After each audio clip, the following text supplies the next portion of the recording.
Welcome to Verdict Vantage, covering breaking news stories. Thank you for supporting our research. We would like to extend a trigger warning before we continue. Please be advised. This video contains discussions about true crime, which may include topics such as violence, assault, and other distressing incidents. Viewer discretion is advised.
Verdict Vantage thanks you for tuning in.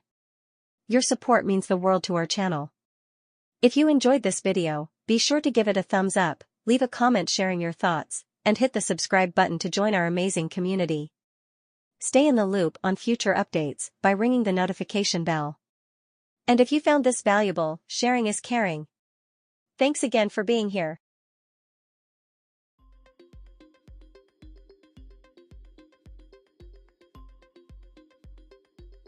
Center on the double jeopardy clause, its unique history, and it's discouraging, if not deterring, if not prohibiting second trials where there's any rationale that would justify the verdict in the first trial, the first jury, or the continuation of the first jury's deliberations, is whether or not, now that we have evidence that the jury was not an impasse, evidence that was not known to Your Honor at the time that you ordered that they be disbanded and you ordered the mistrial, evidence not known to Mr. Lally and the prosecution or the defense, that in fact the note they wrote to Your Honor after the Toohey charge on July 1 was not unambiguous, as Mr. Lally wrote in his pleading.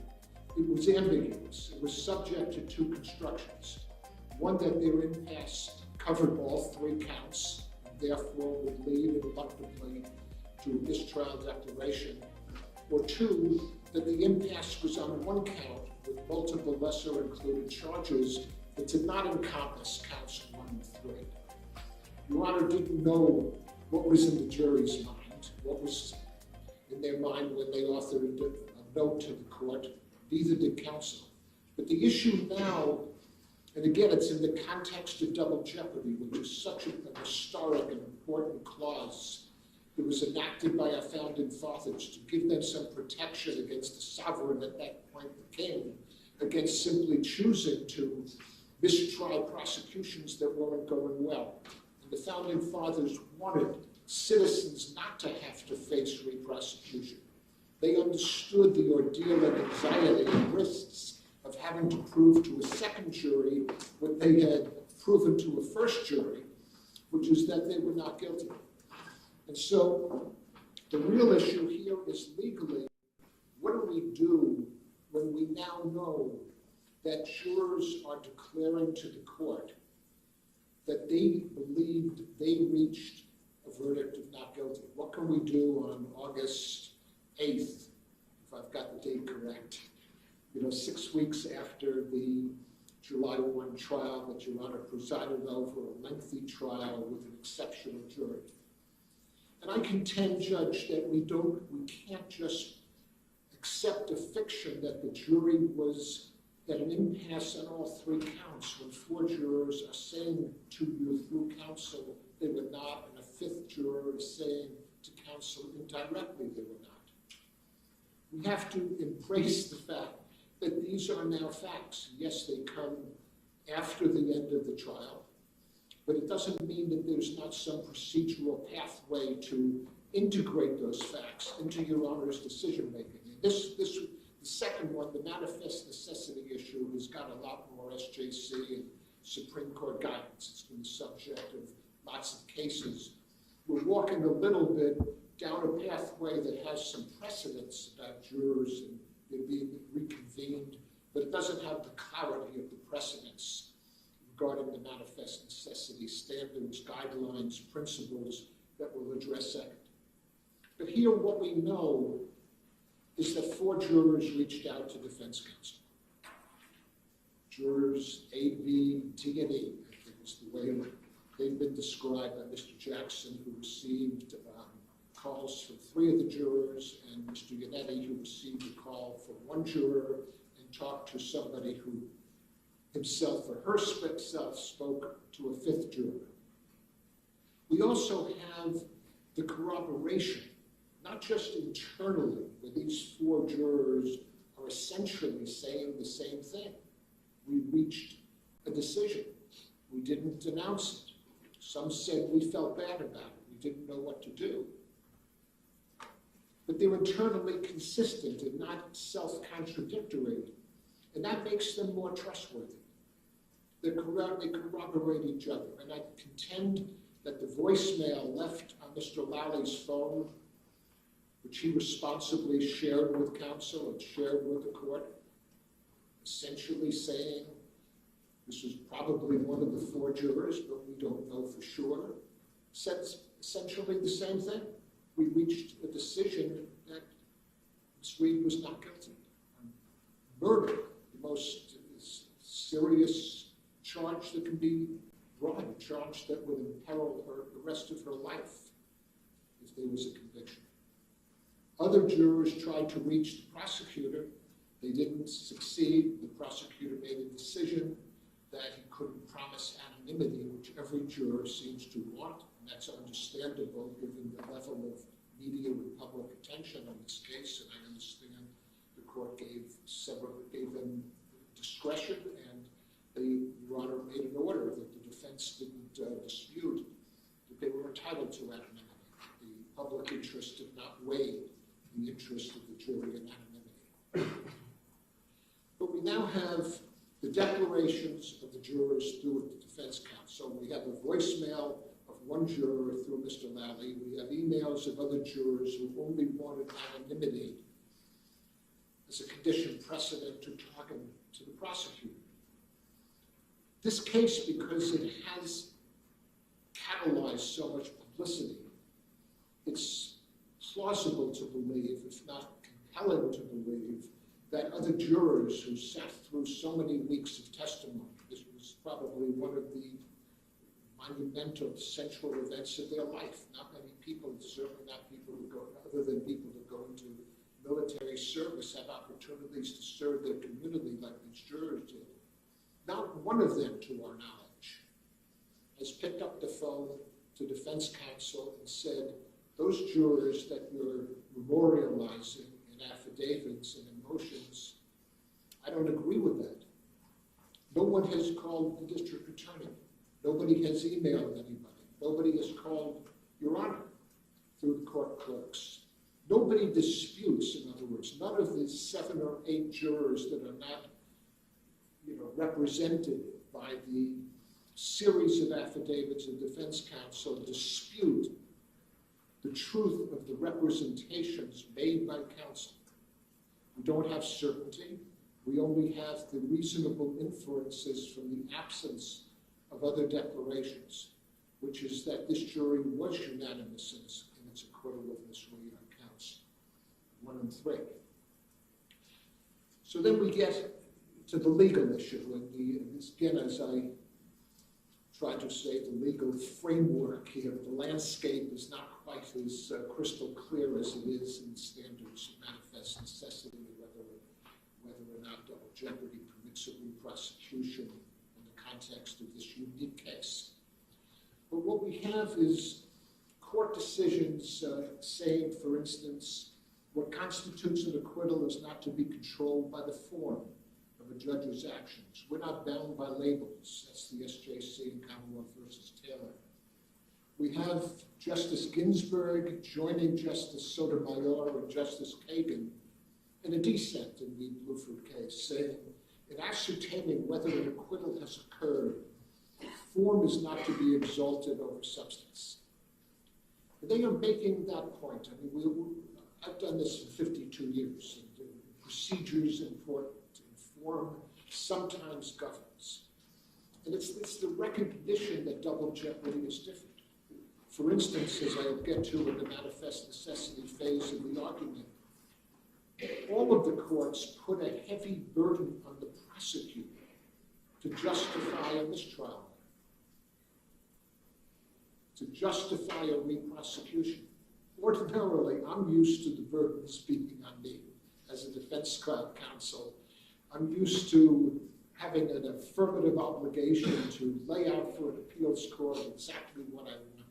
But in this unique area, the disincentive to re-prosecuting somebody, the same prosecutor for the same offense, when there's evidence of an acquittal or evidence that the jury wasn't at an impasse over all counts, is so significant, it's so core to our values, that they put the burden on the prosecutor, and I will get to the cases that support that, what I call a central proposition, which is, where's the default? Is the default from not asking the jury about these other counts that Ms. Reed goes to trial again? Or is the default instead that the prosecution simply cannot again re-prosecute her when there was not manifest necessity in the first place for the counts 1 and 3? The Supreme Court 67 years ago, and I remember it because it was the tail end of the Warren Court, and it revolutionized criminal justice, and it talked about Miranda rights. Nobody knew Mr. Miranda back in the 1950s. Gideon gave right to counsel rights. Matt v. Ohio extended suppression remedies for Fourth Amendment violations. These were all unknown until the Warren Court. The Warren Court, in the case of Green versus the United States, and it's in our pleading, said, and it's important, that double jeopardy was designed to protect an individual from being subjected to the hazards of trial more than once.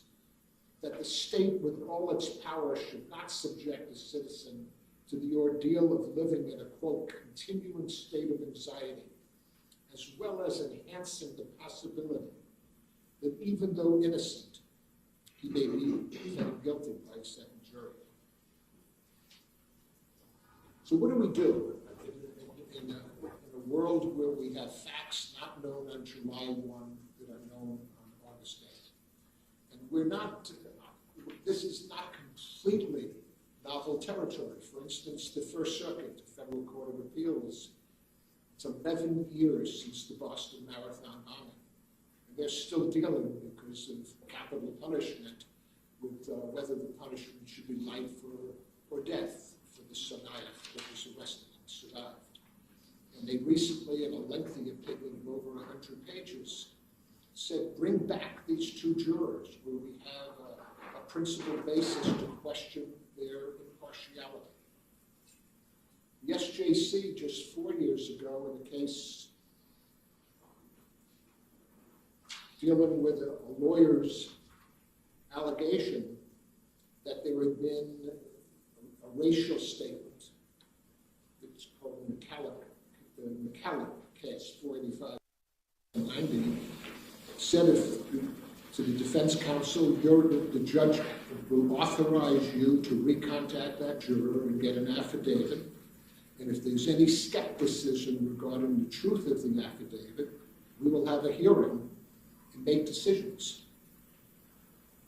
The nation was affixed to the Murdoch case from South Carolina, where a lawyer was accused of killing his family. And there was evidence recently, according to the media, that a clerk spoke to a juror, and the judge convened a hearing, questioned the people who were connected to it before in order to make a decision.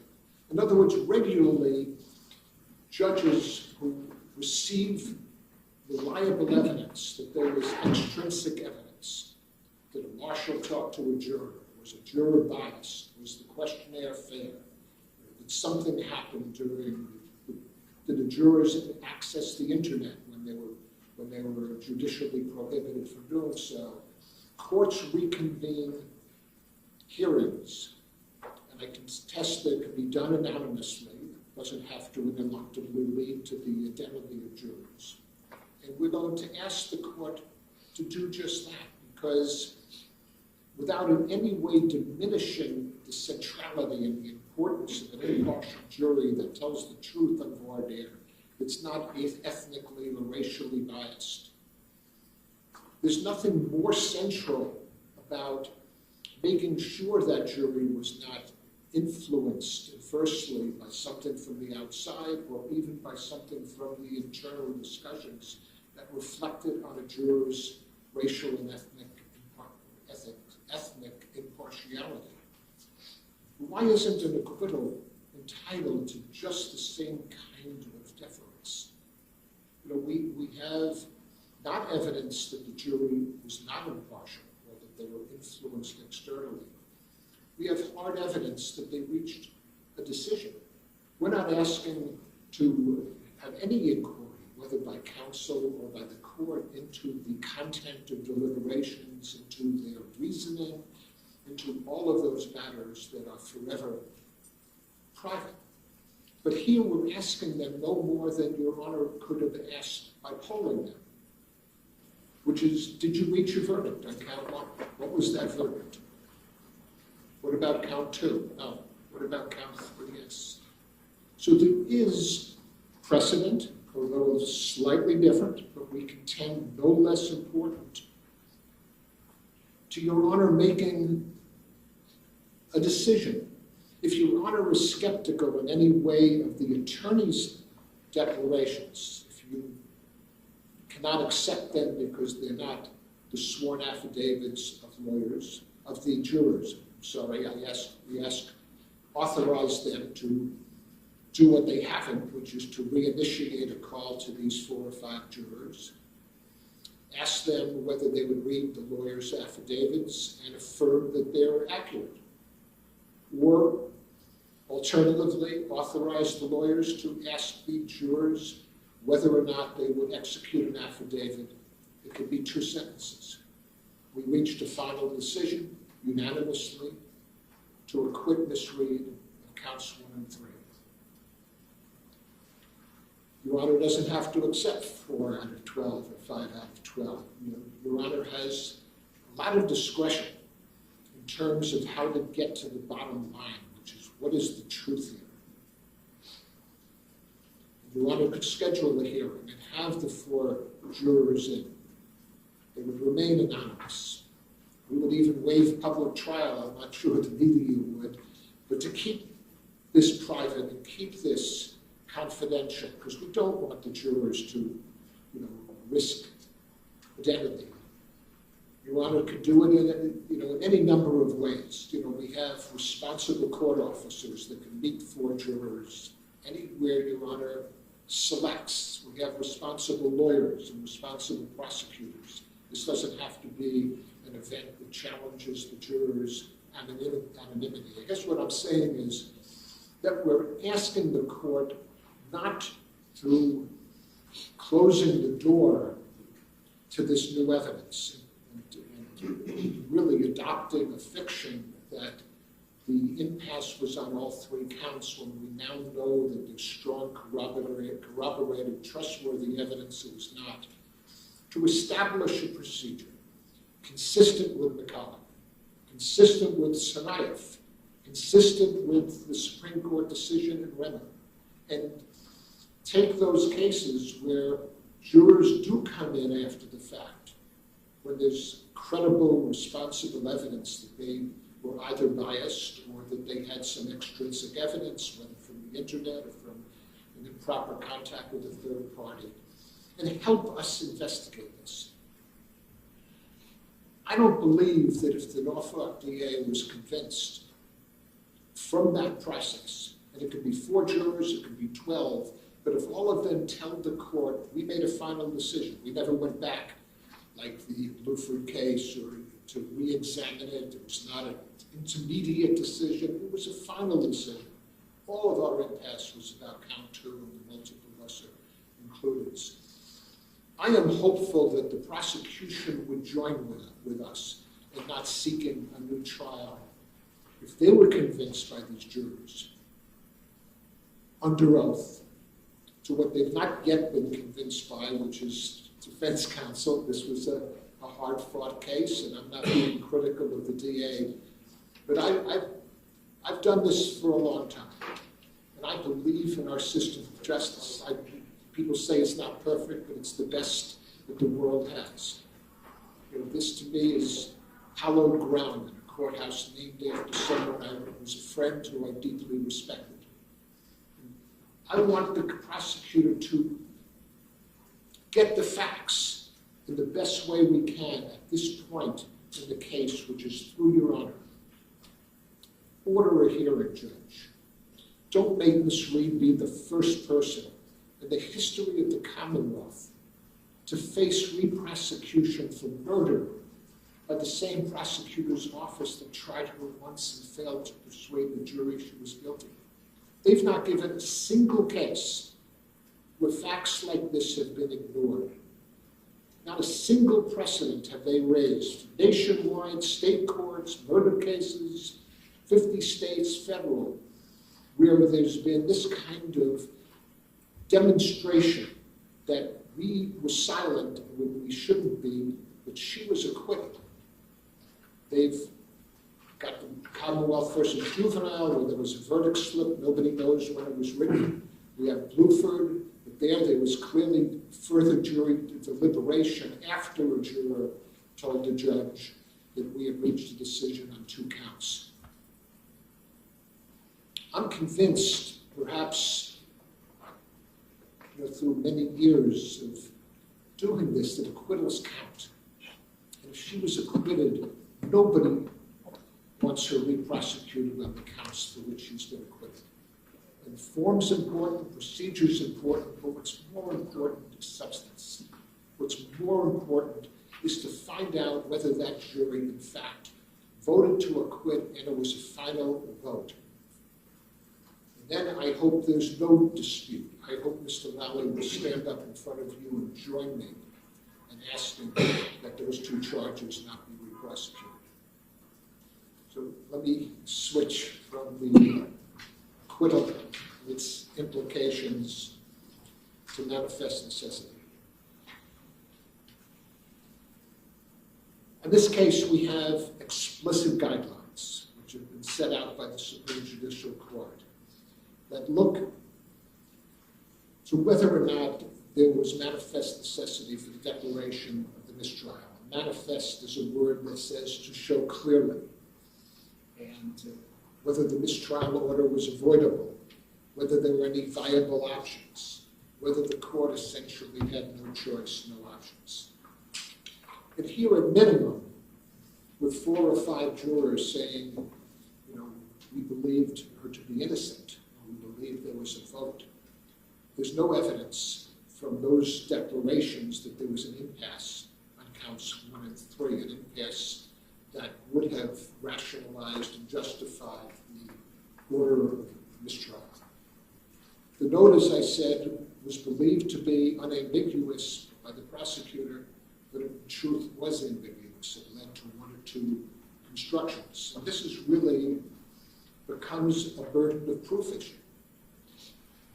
Who bears the burden when there was an understanding by the court that the note reflected an impasse encompassing all charges, when we now know there was a rational alternative explanation for the note, a logical one, which is we were addressing only the charges in count 2, the multiple charges, the multiple decisions within the manslaughter count. Here's where the court helps us. The Supreme Court in Arizona v. Washington placed a heavy burden on the government, on the prosecutor, to justify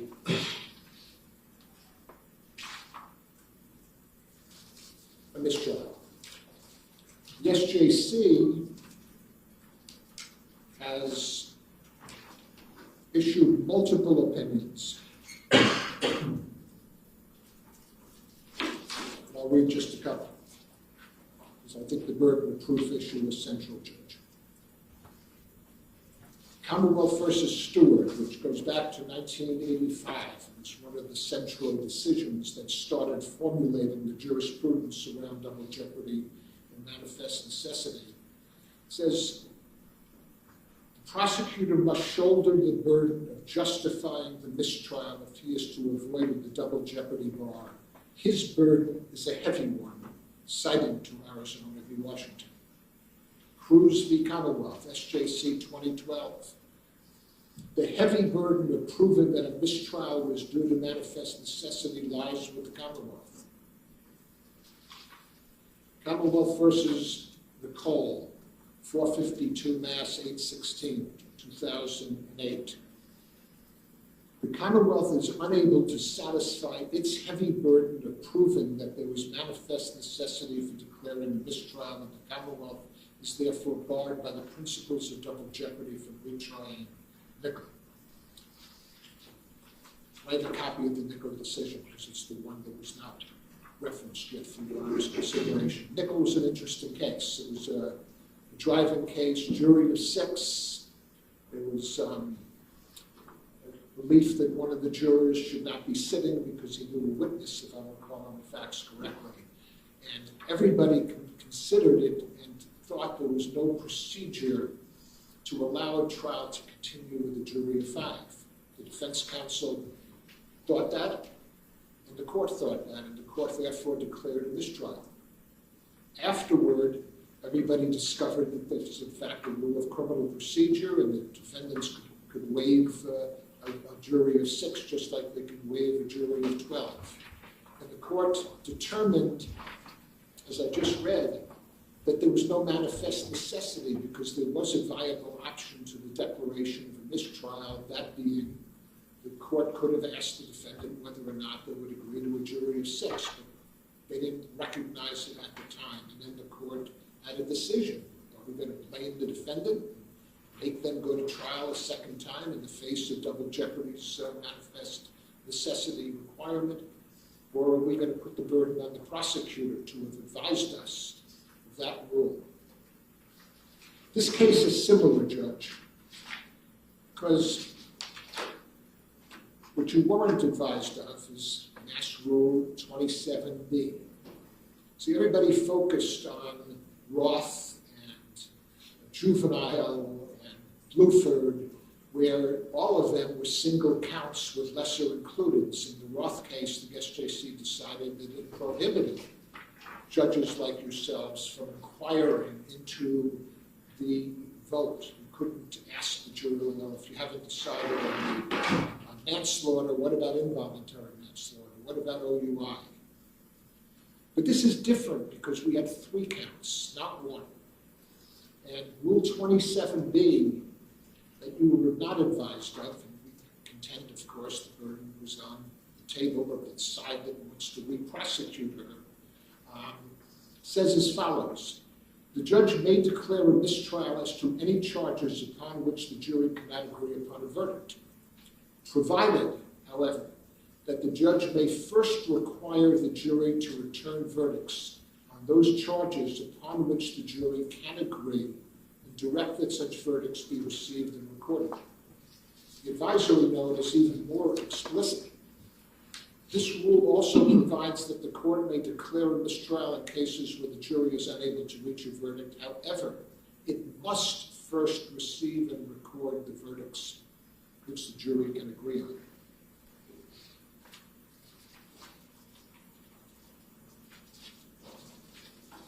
That rule, had it been brought to the court's view, provided a viable option to a declaration of a mistrial. It would have justified the courts, it would have required the court, as well as justified, to ask the jury whether or not it was an impasse on all counts, or rather than just one. So the Supreme Court not only puts the heavy burden on the prosecutor, it provides a set of guidelines which were established back by the Stewart case and repeated most recently by the Taylor case. And they even call them 2 principles guiding our review of manifest necessity. One is counsel must have been given, and the word must implies it as a mandatory, as an imperative. Quote, counsel must have been given full opportunity to be heard, and I'll address that second. And, quote, the trial judge must have given careful consideration to alternatives to a mistrial.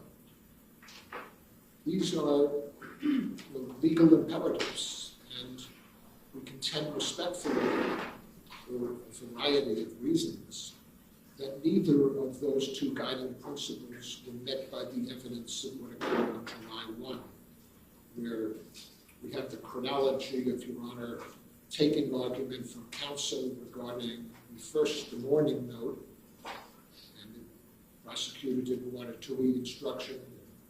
Defense counsel did. Your Honor elected to give a 2E instruction. And 4 hours later, the jury sent a second note. And unfortunately, there was no convening of counsel and no request for counsel's position, no opportunity for Mr. Yannetti and Jackson to speak to Ms. Reed. After all, it's her rights, not just theirs. And there was this lack of consideration, careful consideration of Rule 27B, which the prosecutor failed to bring to the court's attention. Again, usually this would be an issue where the defense counsel could be criticized when they don't object to instructions after trial instructions. The Court of Appeals makes it very hard for appellate lawyers to succeed in reversing a judge's not providing an instruction that later they learn. But this is double jeopardy. This is different. This is why all of those cases, the U.S. Supreme Court in Arizona, the Supreme Judicial Court in Stewart, in Nicole, the Appeals Court in a case, Commonwealth versus Oregon, we've cited. In light of the importance to the defendant the right to be free of exposure to second jeopardy, the burden of justifying the mistrial rests on the prosecutor.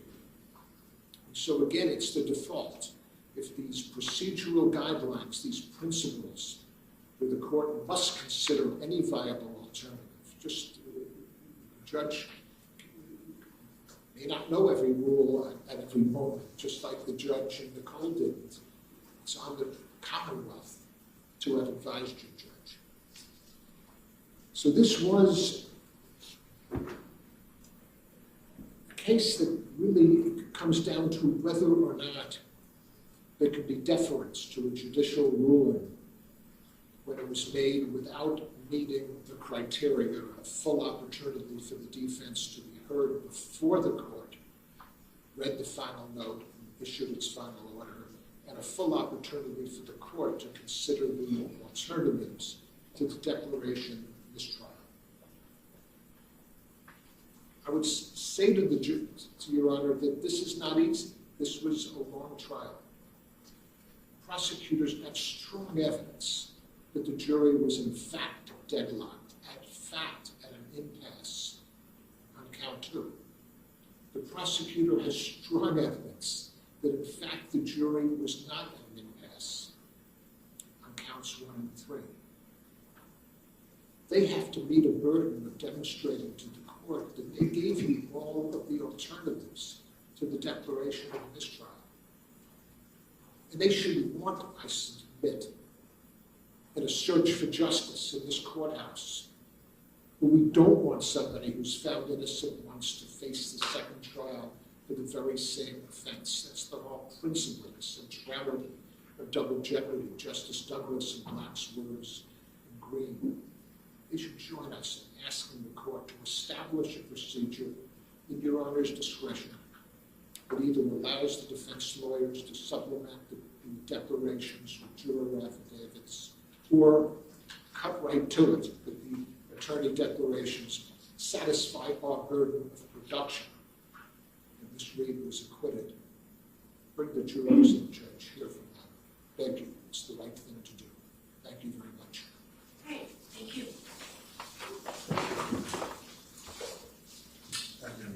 You want me here or? Wherever you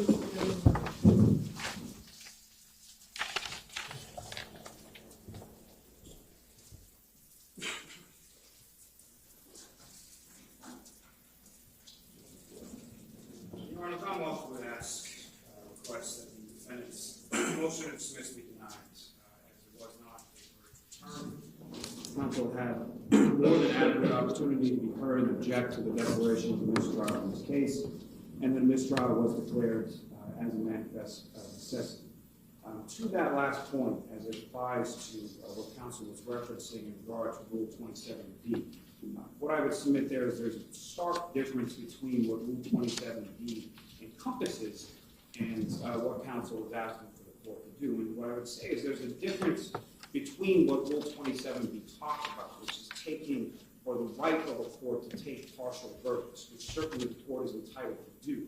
If that were at any point in time indicated in any of the communications from the jury, or if there had been any communication whatsoever from the jury that they had reached a partial verdict. So Rule 27B has to do with taking of those partial verdicts, not inquiring or trying to extract or coerce a partial verdict by polling the jury, who was declared repeatedly to the court that they're in an impasse. So simply put, Rule 27B just does not apply. When it comes to each of those respective points, the jury in this case, when one did not return a verdict, and two, counsel had adequate and ample opportunity to object to the declaration of mistrial, and three, that the mistrial was declared out of clear manifest necessity, which the court, in case law, has repeatedly stated is the prototypical sort of evidence or example of what manifest necessity is. But to those points, it is backed by decades, if not centuries.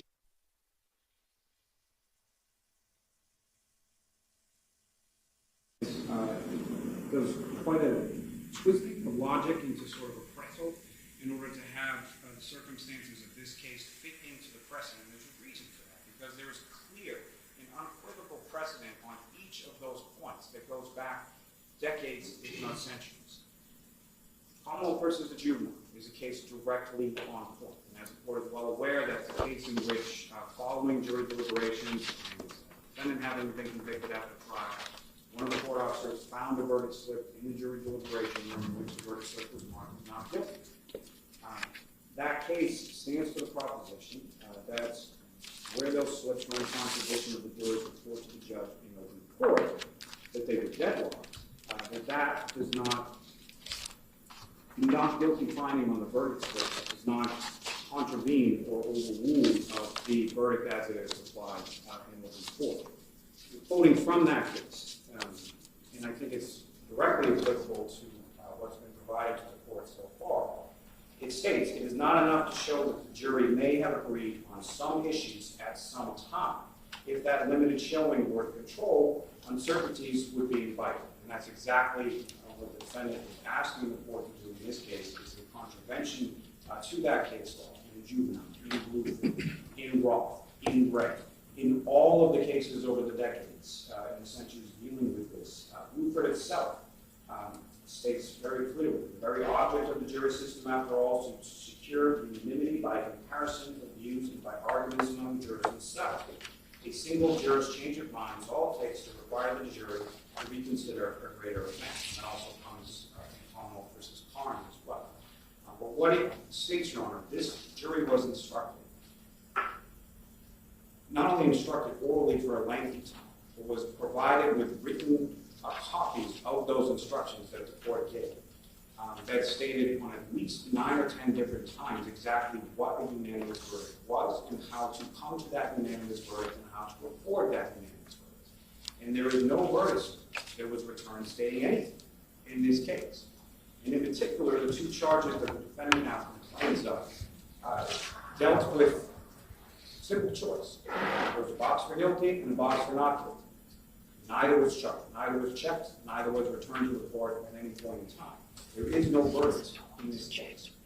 Now, as far as whatever those communications that the jurors are referencing, what the Commonwealth would say, Your Honor, is the jurors did nothing wrong in this case. The court did nothing wrong in this case. The court applied the law as it exists to this case. There's nothing special about this case. There's no special application or procedure that needs to be developed, created, or employed as it applies to this case or this defendant. This defendant, in this case, should be treated as any similarly situated defendant or any similarly situated case within the court system. These jurors, as the courts refer to them as an extraordinary jury. And I know the court had opportunity to observe the jury throughout the course of the lengthy trial and to review the many communications that the jury submitted to them, which the Commonwealth would submit were thoughtful, were deliberate, were intelligent, were insightful. This jury told the court on multiple times that they had reached an impasse as far as their deliberations were concerned, as it pertained to the charges. In the final note that was submitted to the court, they referred to the charges in the plurality, twice within that note, as it pertains to exactly what they were studying. When it comes to what they were communicating and reporting to be at an impasse in regards, they refer to it as charges multiple times. Whatever point jurors may have felt, the other thing I would say about the jury is and this goes to the precise reason of why the procedures suggested by counsel are completely inappropriate in direct contradiction of what the case law says.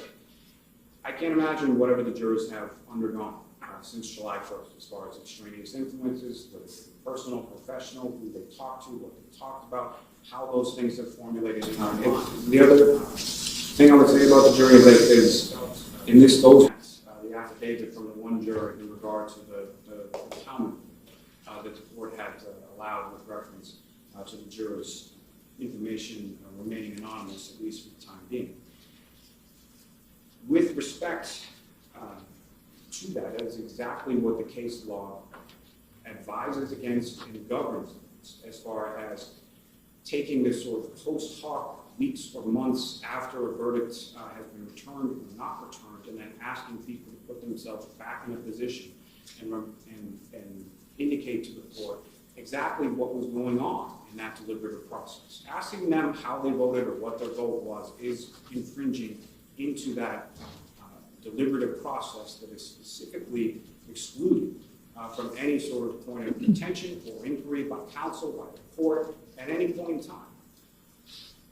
When it comes to the adequate opportunity that counsel had to object or to suggest anything else, this is the very first time that the jury gave any sort of note or indication beyond the first note asking for a report.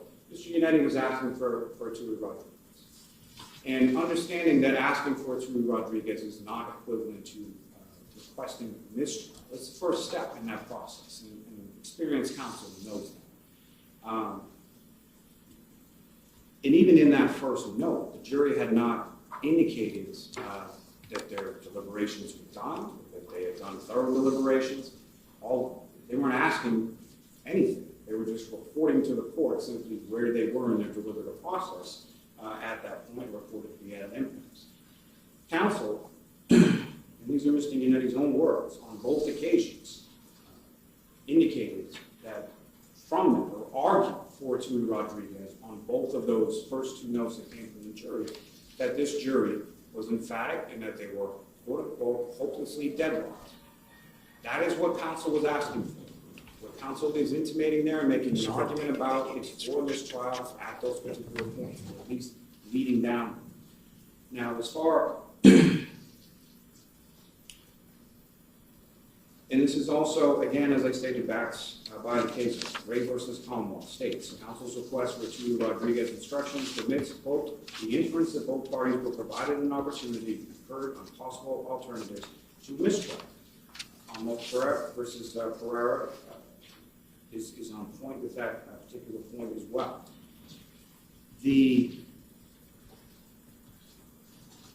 And I think it's also important to consider this in the context of this particular case and this particular trial.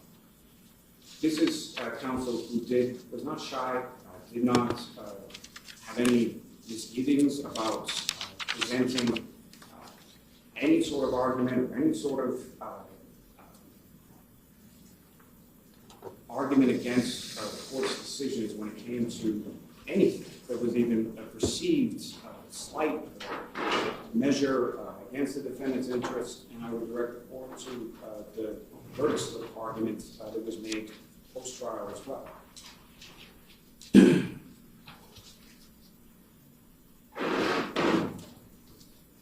Getting to the manifest necessity, Your Honor, as I stated, what the case law clearly states is that a prototypical example of a manifest necessity is a deadlock jury or a hung jury. And that is what we have in this case. It's clear, it's unambiguous from all the communications, even Mr. Yannetti during his arguments for the Tui Rodriguez recognized the same. The dangers of coercion when it comes to a deadlock jury are amply stated throughout the case law, as far as Ray, as far as Cruz. The court was never required and has never been required, and that goes from the Luper decision from the United States Supreme Court and the Supreme Judicial Court of this Commonwealth, that there is no requirement that the court makes any sort of polling or has any sort of asking when it comes to those how the jury stands, or whether or not they have a vote, or whether or not they have a partial vote. I would also submit, Your Honor, that counsel's argument is a little disingenuous when it comes to indicating that those cases only apply when you're talking about charges with lesser included, or charges that have a multiplicity of different findings that the jury can make. Because it ignores the fact that there are those two, and the two very charges or indictments that the defendant is seeking to dismiss here were very simple. Not guilty or guilty. Those are the two boxes to be checked. So in those instances, it may be permissible for the court to require a poll. But the coercion and the fear of that that's developed through the case law is inherent within the second count, which had all of those lesser included charges, which is exactly what the case law and the rules prescribe, as far as not allowing for the court to inquire into those types of scenarios. So, yes, the defendant's position is the court should have polled or inquired only as to indictments 1 and 3 and not to as indictment number 2. But again, I don't know that there's any requirement for the court to do that. I don't know exactly how the court is to do that when it comes to those types of coercive holdings of the jury while they're still deliberating.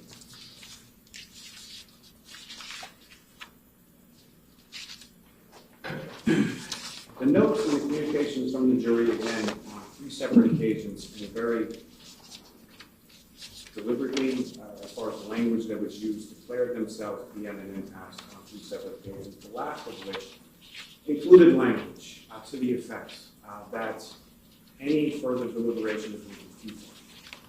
That is the very definition of manifest necessity, and left this court with absolutely no alternative other than to declare mistrial. And that is clear from the language of the jury's communications to the court, and it's clear from the case law and the rules and the law itself as far as what the court can do.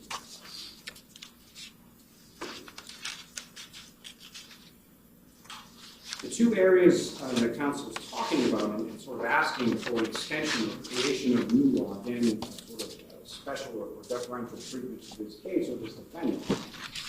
The 2 areas in which the court can make post-trial inquiry have to do with some sort of bias, if there's an issue raised in regard to whether it's due to racial discrimination, gender discrimination, or some other protected class. So that sort of bias implicit in the jury's deliberative processes, or in an instance,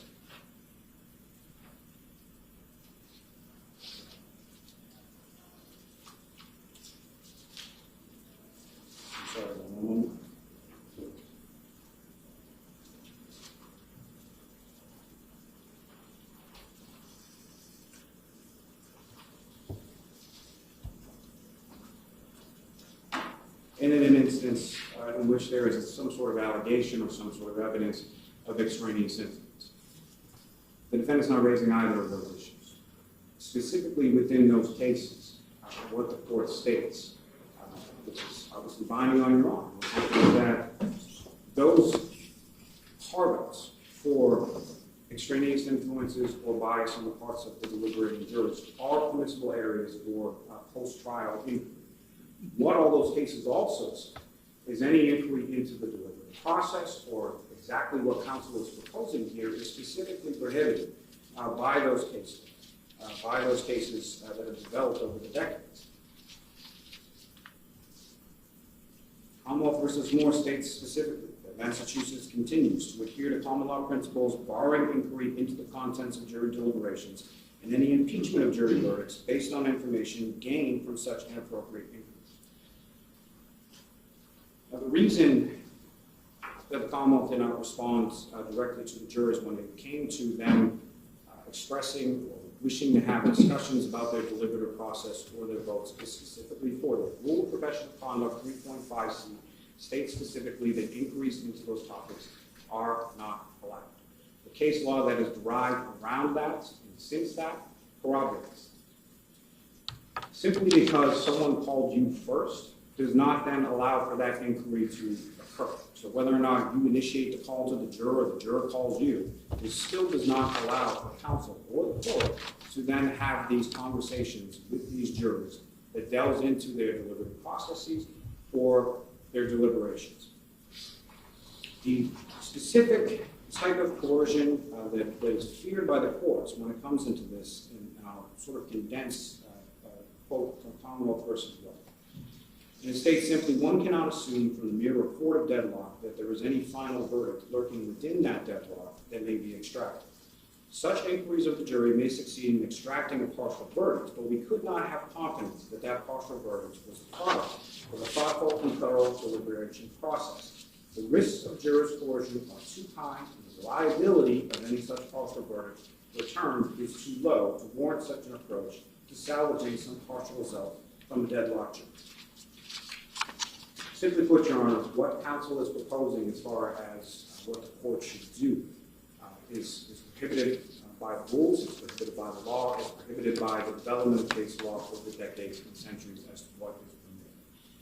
Certainly, the Commonwealth or anyone wants to try someone who has been acquitted by a jury of their peers or retry them for the same case. That's not what's happening. There was no verdict returned by this jury.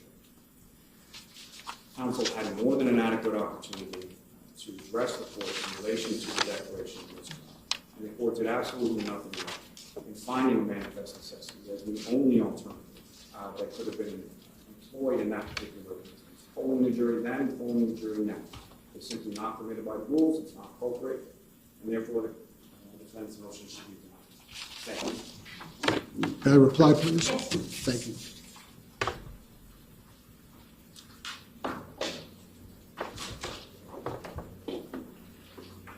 There were two cases that Mr. Lally relied on, and they both stand for very different propositions of law. Commonwealth versus a juvenile, it's actually juvenile versus Commonwealth at 392 Mass 52, 1984. It says the judge was under no duty to inquire as to the status of the jury's deliberations on each of the lesser included charges within the murder complaint. Footnote 1 of that opinion says, quote, we deal here with a complaint charging a single murder, where a complaint or indictment in multiple counts charges multiple crimes, e.g. 2 separate murders. A general verdict could be returned as to one of the counts, despite deadlock on other counts.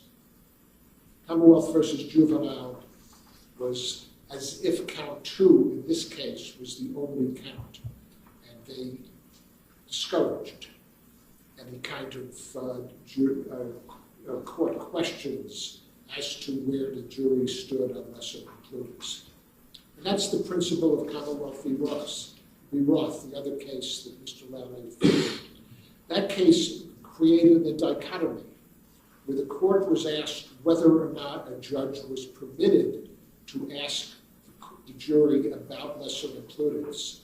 And because of the fear that a court's mere question could have a kind of domino effect in coercing jurors to reach compromises as to lesser includeds, the court prohibited such questioning as to lesser includeds. But the court distinguished throughout this lengthy SJC opinion. Our case, we're not dealing with one count vertically with multiple charges, we're dealing horizontally with 3 separate charges. Both Buford and the juvenile had evidence that the unanimous verdict that the defense was claiming occurred before the end of deliberations. In the juvenile, I think weeks or days later, a court officer found some verdict slips. Nobody knew when they were written. In Buford, the Supreme Court case, where there was a statement to the court that we've reached a decision on one count, the court sent them out under Arkansas law because they hadn't decided, just what they needed to decide all of the different allegations within a single charge, and they came back and said we're deadlocked on everything. But there's no risk of jury coercion when a court is asking the jury whether they reached a verdict on other charges other than the one they were deadlocked on. There's no risk of jury coercion saying, does your note reflect all charges rather than one? Your Honor instructed the jury, page 46 of the instructions, you should continue deliberating until you have reached a final verdict on each charge. We don't know whether the jury understood that instruction to mean that we can't come back and tell the court affirmatively that we've reached 2 decisions, 2 general verdicts, but we're in an impasse on a 3rd one. The Commonwealth talked about the risks that some of the jurors might be exposed to media, and that's certainly more than true in the Tsarnaev case, where they've had just an overwhelming amount of media regarding the catastrophe at the Boston Marathon in 2013, and the government's investigation, the trials. Jurors knew what one jury decided, and yet the First Circuit said that's not a prohibition about a court exercising authority to ask the right questions. Judge, you're an experienced jurist. I trust you to be able to determine whether or not a juror telling you they reached a verdict, to determine whether it was final or whether it was somehow influenced by the media. Your Honor does that every day when you pick jurors on the front end to determine whether they're biased or unbiased. It's certainly not a prohibition that should insulate an acquittal and allow a re-prosecution. The question at the end for the jurors would not be about the deliberative process. I understand Mr. Lally's citation to Moore and the discomfort and the rules that say jurors should not be asked questions by anyone regarding, why did the Commonwealth not persuade you that Ms. Reed was guilty? Or what did you think of this witness's credibility? Or why did you vote a certain way? Or what did the other 11 jurors say? A deliberating jury is not a focus group. It's not a place, for lawyers to ask about the views of 12 jurors, through the interview with one juror. But Your Honor is being asked to do no more than ask them what you would ask if they came out and said we had a verdict, which is, did you unanimously determine as a final determination that Ms. Reed is innocent of counts 1 and 3? Was your decision unanimous? Did any juror dispute it? That's very different than probing the subjective state of mind or probing for what other jurors said that caused somebody to reach that unanimous verdict. If Mr. Lally's concerned it wasn't a final verdict, Your Honor can ask the question, was it a final verdict? Was there ever a deliberation again after you reached that unanimous decision? In terms of the argument about Toohey and Mr. Yannetti saying, well, they're deadlocked, if he wanted the mistrial, he could have asked for a mistrial then. Your Honor would have, of course, had the discretion to deny it after 4 to 5 days of deliberation. He asked for a Toohey instruction. And it's inferred by a Toohey or a Rodriguez instruction in the state court. Toohey is, I think it's a 19th century federal case, is that you have hope when you're asking for the Toohey instruction. My experience, usually the prosecutor is confident in the jury that wants the Toohey instruction to try to get the majority to overcome the minority and get to a guilty verdict. Here you have the defense lawyer asking for a Toohey instruction, reflecting that he wanted further deliberations. So it's no answer, and the Ray case does not say that when you ask for a Toohey instruction, you are really asking for something more than a Toohey instruction. Toohey means, I want this jury to reach a decision. And that's what Mr. Yannetti was saying during those 2 colloquies on the Friday before and then on July 1.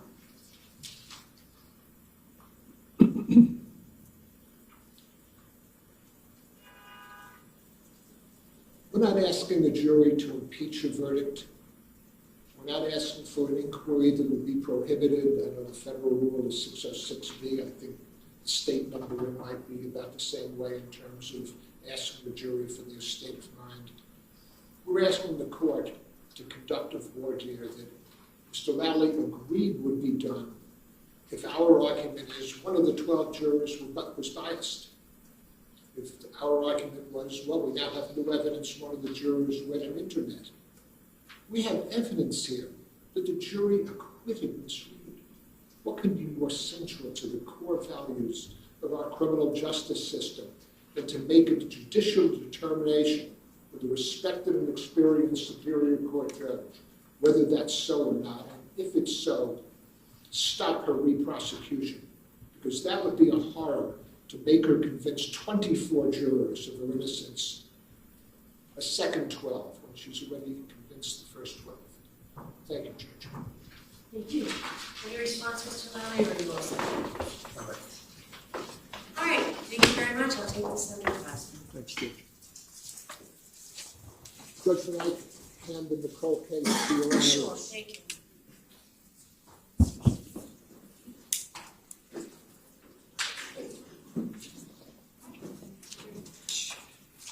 Football runs.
If you are interested in our future coverage of this story, be sure to subscribe and ring the notification bell before you go.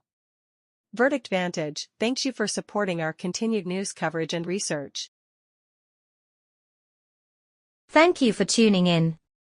Stay tuned for more breaking stories, and remember, email verdictvantage@gmail.com with all of your video requests.